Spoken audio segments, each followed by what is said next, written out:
Welcome to Plato's Cave for our December 22, 2014 broadcast. My name is Doris Motormouth and I am your Poseidon news anchor. Asian stocks drop on metals retreat as dollar holds gains. Bloomberg. Australian stocks drove a gauge of Asian equities lower for the first time in 4 days as gold traded near a 3-week low. The dollar held gains against the yen and climbed versus Malaysia's ringgit as oil advanced. The MSCI Asia Pacific excluding Japan index lost 0.2% by 9 a.m. in Hong Kong, as Australia's S&P ASX 200, as 51, index dropped 0.6% from a one-month high with Japanese markets closed for a holiday. Standard & Poor's 500 index futures were little changed after the gauge joined the Dow Jones Industrial Average, INDU, in rising to a record. Gold was close to its lowest price since December 1. The greenback reached a 2-week high against the yen and gained 0.3% versus the ringgit.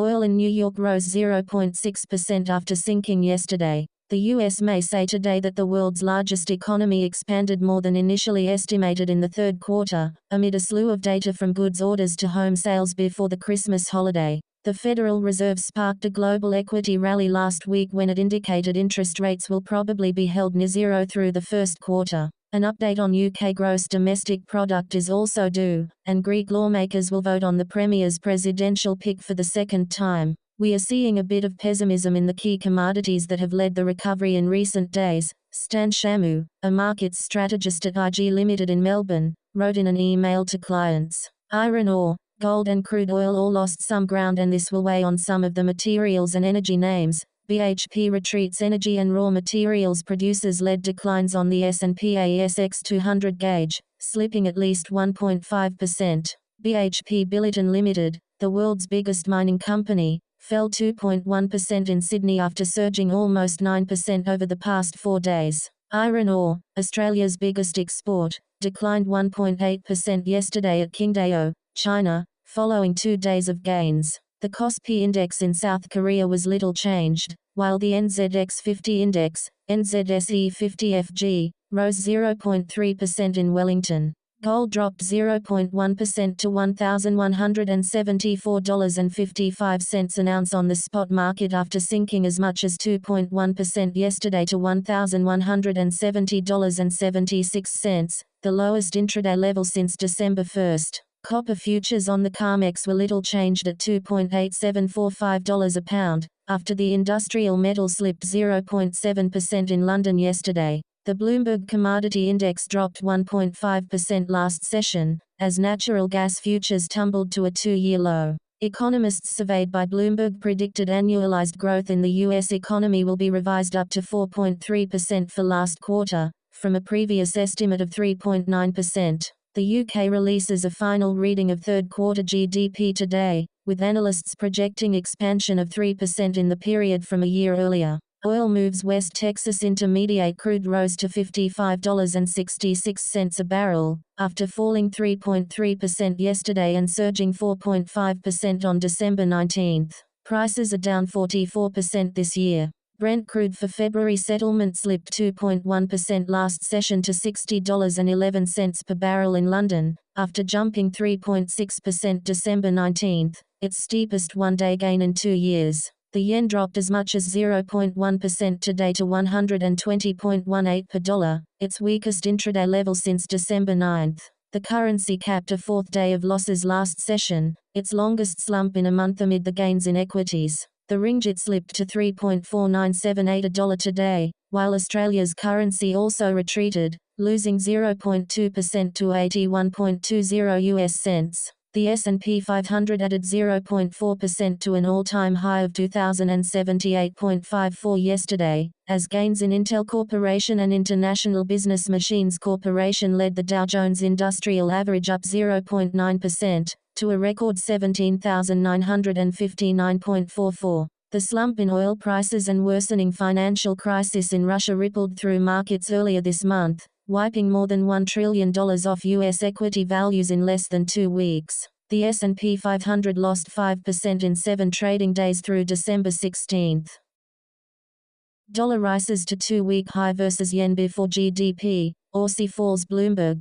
the dollar rose to a 2-week high against the yen before U.S. reports that analysts predict will show economic growth accelerated and durable goods orders increased. The Bloomberg Dollar Spot Index reached a 5-year high after Standard & Poor's raised its forecast for U.S. gross domestic product in 2015, saying lower oil prices may spur consumer spending. The euro was 0.1% from a 2-year low amid speculation the European Central Bank will add stimulus next year as the Federal Reserve prepares to raise interest rates. The Australian dollar slid as commodity prices declined. The U.S. economy is a main beneficiary of lower oil prices, said Joseph Capurso, a currency strategist at Commonwealth Bank of Australia in Sydney. We like the US dollar against most currencies, like the yen, the Aussie, the New Zealand dollar and the Canadian dollar in 2015, he said. The dollar was little changed at 120.14 yen at 10:36 a.m. in Tokyo, after touching 120.18, the highest since December 9.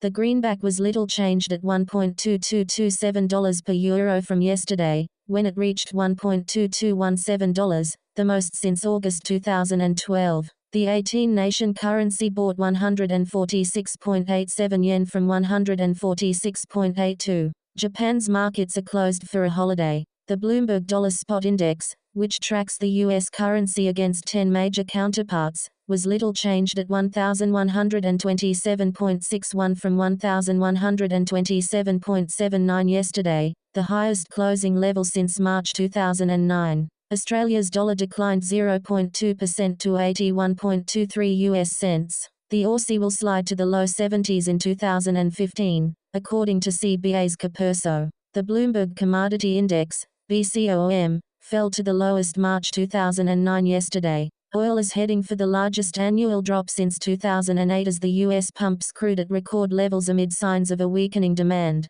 U.S. economy. In the U.S., gross domestic product rose at a 4.3% annualized rate in the third quarter, according to the median estimate of economists surveyed by Bloomberg News before the Commerce Department releases revised figures today, up from previous estimate of 3.9%. Durable goods orders grew 3% in November, after rising 0.3% the previous month, economists predict. S&P increased its forecast for GDP next year to 3.1% from 3%. The company held its forecast for the Fed to start raising rates in June, bringing the benchmark to as high as 1.25% by the end of 2015. The dollar has gained against all of its 31 major counterparts in 2014. Something it hasn't done in a full year in data going back to 1989. The ruble is the worst performer of the 31, plunging 41%, followed by drops of 24% by the Argentine peso and 18% by the Norwegian krona.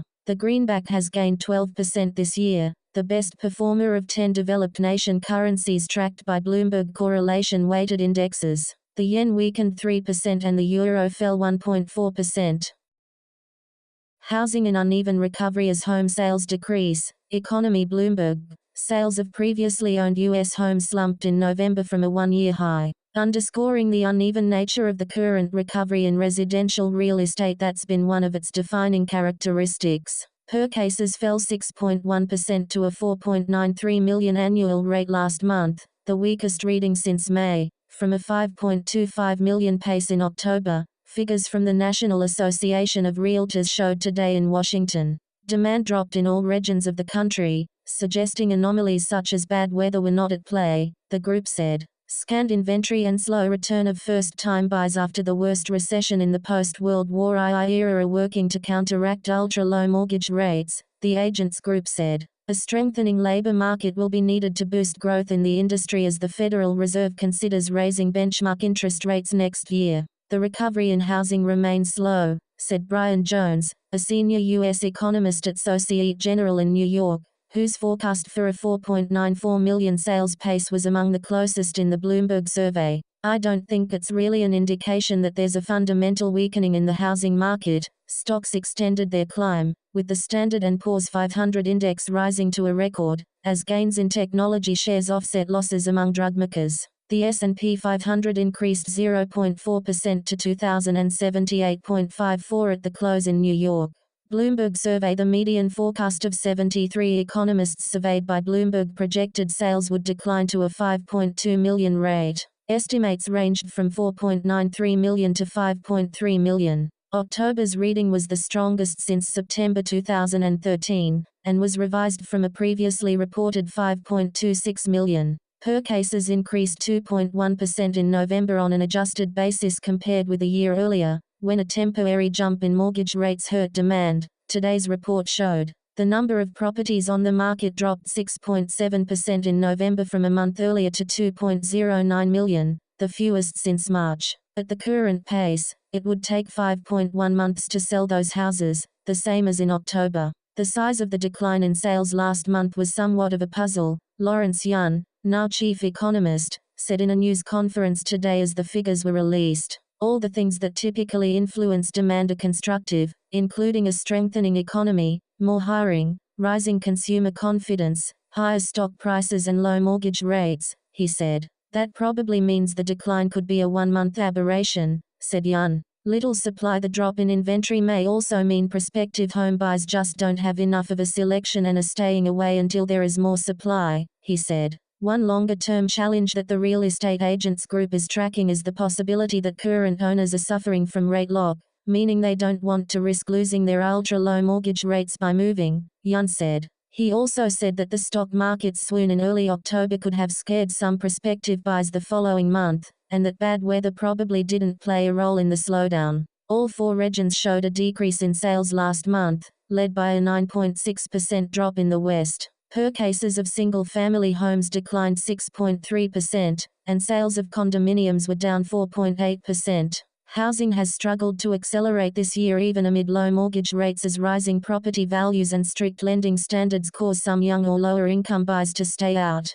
First-time buyers accounted for 31% of all per cases in November, today's report showed. While that's the highest share in 2 years, it remains short of the 40% that the group has said is more typical and means those buyers are coming back only slowly, Yun said. Prices rise. The median price of an existing home increased 5% from a year earlier to $205,300 last month, today's report showed. That exceeded the 1.3% increase in consumer prices and the 2.1% advance in hourly earnings on average over the same period. Unless there is a meaningful pickup in household incomes in 2015, expect continued weakness in sales as the average home buyer is squeezed, Sophia Kearney-Lederman, an economic analyst at FDN Financial in New York, said in a research note. The housing market has struggled to find sustained upward momentum this year, even as the broader economy regained strength. Commerce Department data last week showed that the pace of U.S. home construction slowed in November,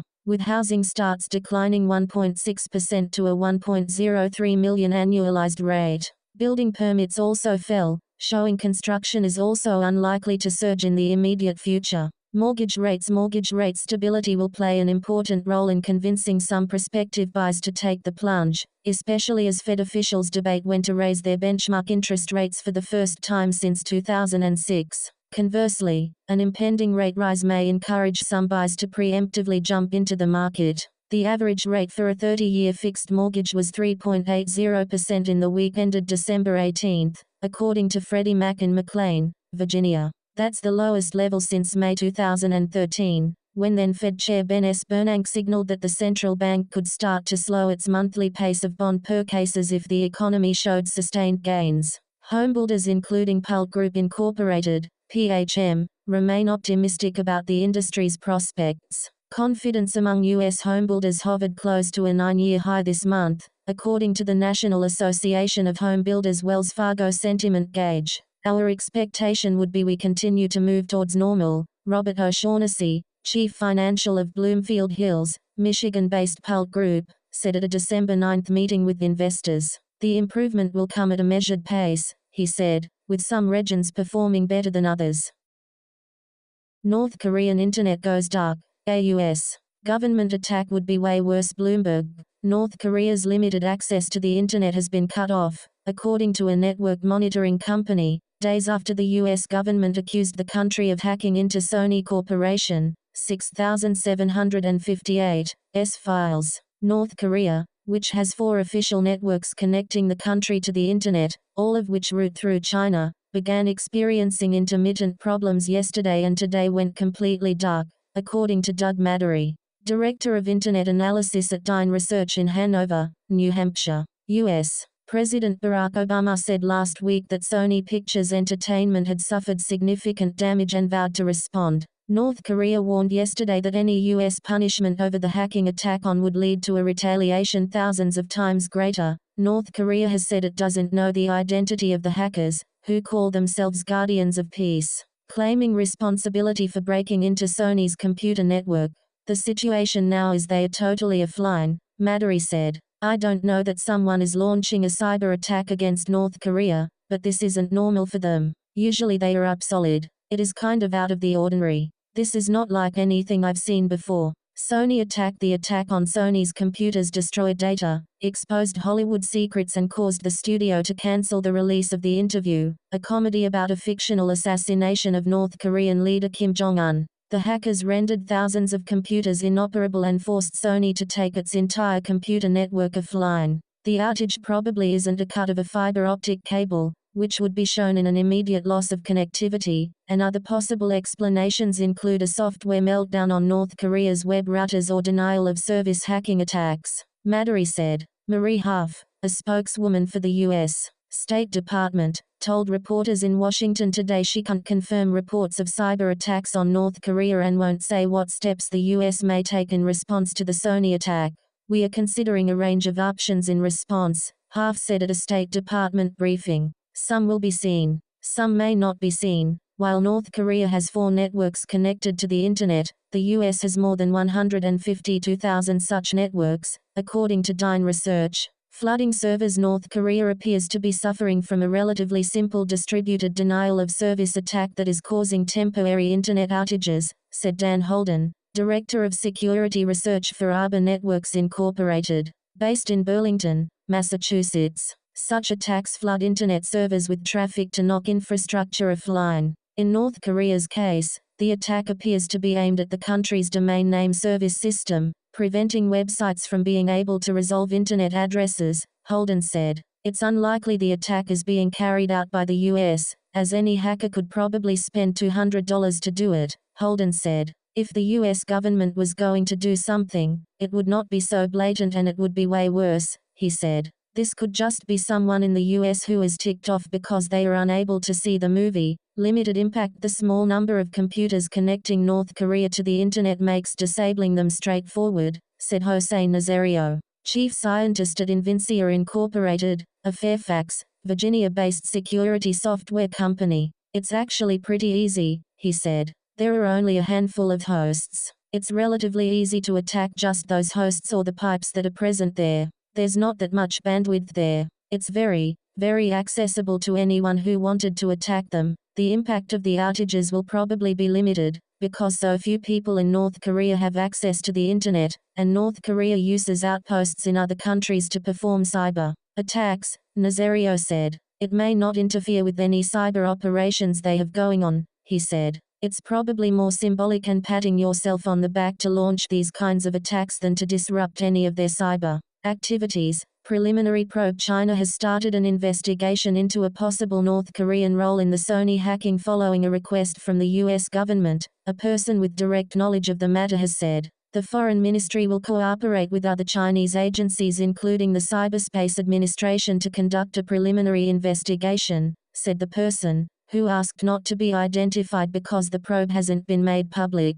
We have no new information regarding North Korea today, White House National Security Council spokeswoman Bernadette Meehan wrote in an email today. If in fact North Korea's internet has gone down, we'd refer you to that government for comment. North Korea's internet outage was earlier reported by the North Korea Tech blog.